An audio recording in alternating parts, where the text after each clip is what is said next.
Hello, my name is Dan Brunner, and in this video, I'll be going over how to solve problem 7.034 from Chapter 7 in the Fundamentals of Mass and Heat Transfer textbook. So looking at the problem statement, we're asked to consider three fluids, each with an initial velocity of 3 meters per second and a temperature of 20 degrees Celsius. And all of these fluids are in cross flow over a 10 millimeter diameter cylinder, which is maintained at 50 degrees Celsius. The three fluids that we're asked to consider are atmospheric air, saturated water, and engine oil. So first, we're supposed to calculate the rate of heat transfer per unit length using the Churchill-Bernstein correlation for our Nusselt number. And then we're supposed to change up the velocity a little bit and plot the heat transfer rate per unit length over a range of velocities from zero point 0.5 to 10. So we're given um, a few different things. We're given the velocity, the temperature of the ambient fluid, the diameter of the cylinder. We're also given um, the properties for each fluid in the appendices. And I took the properties at the temperature of 310 Kelvin. The true average temperature that the solution guide even uses is 308 Kelvin, but I just rounded up to 310 to make it a little bit easier. Otherwise, you'd have to interpolate. The atmospheric air table, however, only goes up to 300. It doesn't have a 310 Kelvin option. And so for that specific fluid, I analyzed the properties at 300 Kelvin. So to solve this problem, I'm assuming that the horizontal component of fluid velocity is the only relevant component. I'm neglecting radiation, so there's negligible net radiation. And again, I'm finding or I'm evaluating the fluid properties at 310 Kelvin instead of 308. So the equations that we'll need include the Reynolds number, the Churchill-Bernstein-Nusselt correlation, the convection coefficient, and then finally the heat transfer rate per unit length equation for convection.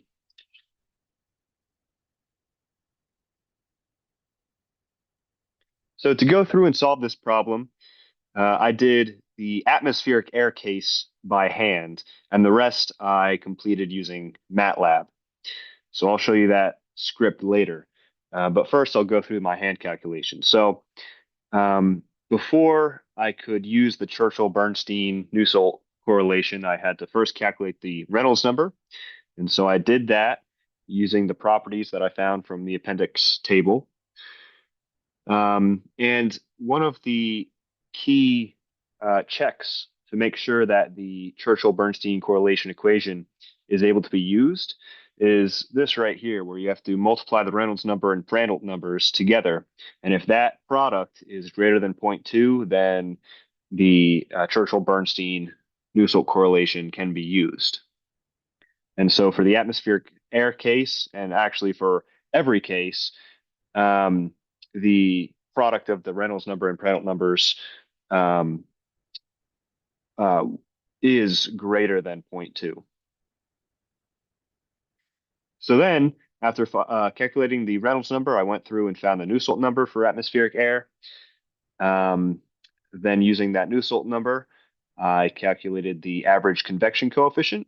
And with that average convection coefficient, I could then go ahead and solve for the heat transfer rate per unit length. For atmospheric air, you can see that it has a value of 54.78, which is just slightly greater than the solution guide's answer because they used the properties at 308 Kelvin. And so let me pull up my MATLAB script to show you how I calculated the others and then how I plotted the heat transfer rate per unit length over a range of velocities. So first, I initialized all of the constants. Um, In this specific case, I ran the code with the single velocity, 3 meters per second. I could just comment this out, uncomment these three lines, and get the heat transfer rate per unit length over the range of velocities that we'd like. I initialized the densities, dynamic viscosities, thermal conductivities, Prandtl numbers for all of the fluids. And then to sort of make the process a little bit more efficient, I created this for loop to go through and calculate each um, term that we need to find the heat transfer rate per unit length for each fluid. And so this is actually uh, two for loops to go through and calculate all of those. And so when I go ahead and run this, um, right now the plot is empty because I'm only using a single velocity of 3 meters per second. And you can see that if I pull open the heat transfer rate per unit length, um, each of these values is very similar to the solution guide's values. And so if I comment this velocity and uncomment these, should be able to get a plot of the heat transfer rates per unit length for each of the fluids.